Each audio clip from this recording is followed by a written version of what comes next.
Hello everybody, welcome to series 1 of It's Bandit O'Clock. This series of videos used to be on another YouTube channel, but now we've got it on the classic-motorbikes.nett channel. If you're new here, welcome, hope you enjoy the videos, and if you've watched any of our other series of videos, welcome as well. I hope you enjoy seeing the first series. We filmed this quite a while ago and it was our first go at making a series of videos, so the quality of the video might not be there, but I hope you enjoy it anyway. This is the journey of buying my current Bandit 1200. Don't forget to leave us a comment and tell us what you think about the videos and how you think we did.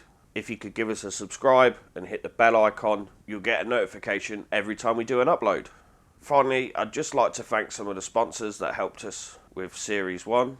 The guys at Moto, Max Torque cans for the exhaust system, ABBA for the skylift, Suzuki Vintage Parts for some of the genuine parts on the bike, Mad for Bikes for our consumables, Wheels Motorcycles in Peterborough for some other parts as well, and Ven Hill for the brake lines. Series 1 of It's Bandit O'Clock will be uploaded on Wednesday evenings at 9 PM. So, let's watch the video. Hello everybody, welcome to part 16 of the Suzuki Bandit project. So today, I'm off to do something a bit different. Not doing any work in the workshop, but I do have a destination I want to go to.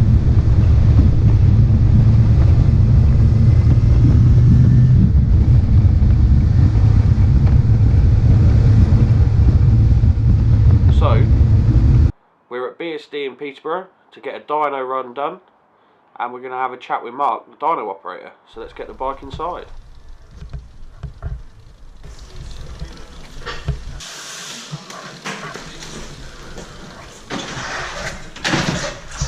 Just a bit of a quick disclaimer, Mark does swear a lot. I've tried to beep out as many of the swear words as I can find, but there are a lot to beep out, as you're possibly about to hear. So if I have missed any, I do apologise, and please let me know and I'll make sure I alter the video. Thanks guys, and hope you enjoy what's coming next.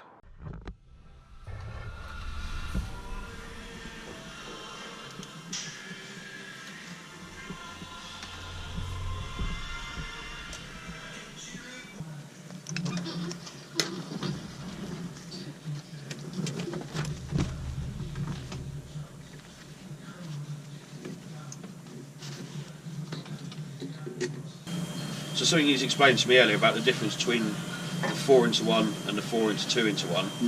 So the 4x1's more for top end power, and the 4x1's purely for when it's singing. It puts flaming great holes in everywhere else, but at the top end it's the, and then the 4x1 is a much nicer pipe for a better, smoother power delivery all the way through. To be honest, I don't like 4x1s. I don't think. Cans, who gives a shit? Don't matter what can you put on it. The longer the better. But a can is a can. The longer the better. But they're all straight through. So yeah, one ain't gonna last very long because all the wadding will blow out the back of it and what have you. A quality one's got a blanket in it, and the wadding is inside a blanket, which is inside the meshing. So therefore it stays in there and it doesn't deteriorate anywhere near as quick. Yeah, K&N filters. Regular common thing, but once you go into the territory where you put a K&N in or you take the snorkel out the airbox, you've got to do something with the fueling, because what you notice is bottom and early part of the mid-range goes all fluffy and they don't want to pull properly, they don't feel nice. So you're better off putting leaving the snorkel in if you're going to fit a K&N, but then possibly addressing the fueling if you've got an open can on there. It will make it feel much nicer. Good stuff. Thank you very much, Mark. So what power do you think it's going to make today? It's done 47,000 miles. Do you think it's lost a little bit over time? I think it's had a pretty hard life. I know you've had a look around it. And yeah, I haven't jetted it. You have.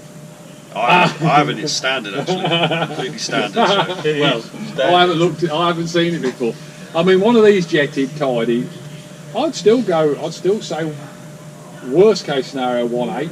Yeah. 1.8 to 1.12. Okay. Somewhere in that range there. As long as the jetting's all reasonable, but I say until we know what that's like, we're gonna sample the air fuel so that we know exactly what we got. Well, I'll be happy with anything over 100 to be fair. So. Yeah. Good stuff. Right. Well, we'll make some noise. No worries.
Oh wow, not bad is it? 121. Yeah. See if I can. Hang on, let me zoom in. 121, not bad at all. Right. So what do you think of the air fuel? The mid and the top's fine. The main jet's fine. The mid's okay. The arguably go up one clip on the lift the needle one clip, but the pilots are your thing. Right. Okay. It wants start off same as Dad's 3 turns. Yep. Okay. Just wind them out to 3 turns. That'll sweeten. That'll stop all of that popping and banging. Right. Okay. On the overrun because it's got no fuel. Surprising, isn't it? All miles ain't hurt it, are they? No. Good engine, isn't they? Always been. The gearbox is a bit supercharged, like. It? Yeah, it's got right bearing whining when you go into 3rd and 4th. Isn't it? It's not great, is it? No. What would cause that? Is it just wear on the cogs or? The bearing? No, it's the bearings, isn't it? Yeah. It's got bearing. You might. Did you try the clutch for lift when you took plates out? What in it, like the output shaft or? Yeah. Yeah, it seemed alright. It seemed alright. Yeah, it didn't seem too bad. All sloppy, no. It might be the bloody output shaft one. Output shaft maybe. I don't know. Because you're on 2 needle rollers, the other ones, aren't they? Yeah. So they don't usually go. The needle roller ones, they're strong because they're only small and they're quite big rollers in them. So good stuff. So yeah, nice and healthy, you'd say then. Yeah. Yeah, it's worth persisting with. You can do a bit with it now, can't you? Yeah. Have to get mine done, won't I? Yeah. Where's let's.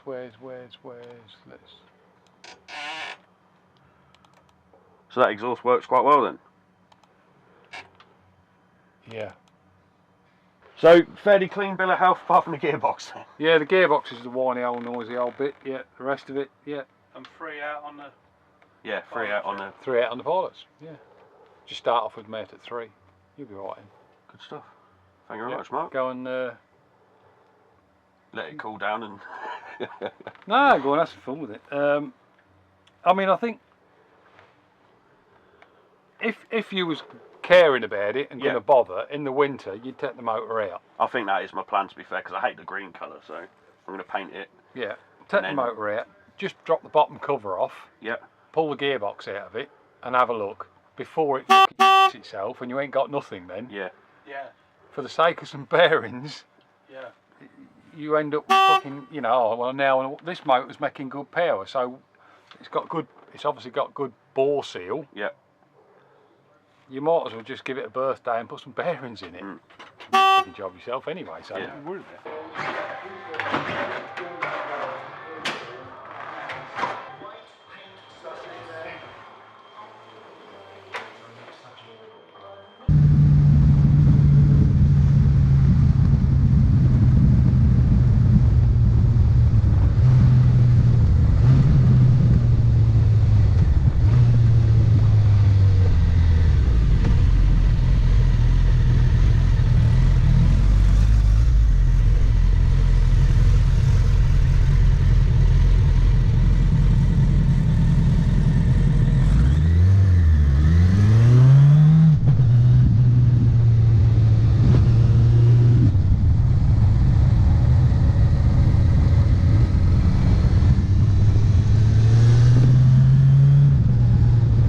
So yeah, got home from BSD, really happy with the trip. Got 121 bhp at the back wheel and 80 foot-pound of torque. Really happy with that. I was sort of hoping I'd get over 100, to be honest with you, because it's high mileage and I think it's had a bit of a life, but Mark said it was actually a really good motor. The gearbox is worn, like I've been thinking about, because of the whining noise coming from the gearbox, but Mark just confirmed that for me. But yeah, he said the rest of the engine's really good, and I should definitely get the gearbox looked at so I don't destroy the rest of a perfectly good engine. So that is one thing to get done. That's going to be it for part 16 of the Suzuki Bandit project. Next week is going to be our last video of the series, and we're going to do an overview of everything we've done and talk about plans for the future and maybe a series 2. So until next week, we'll see you later.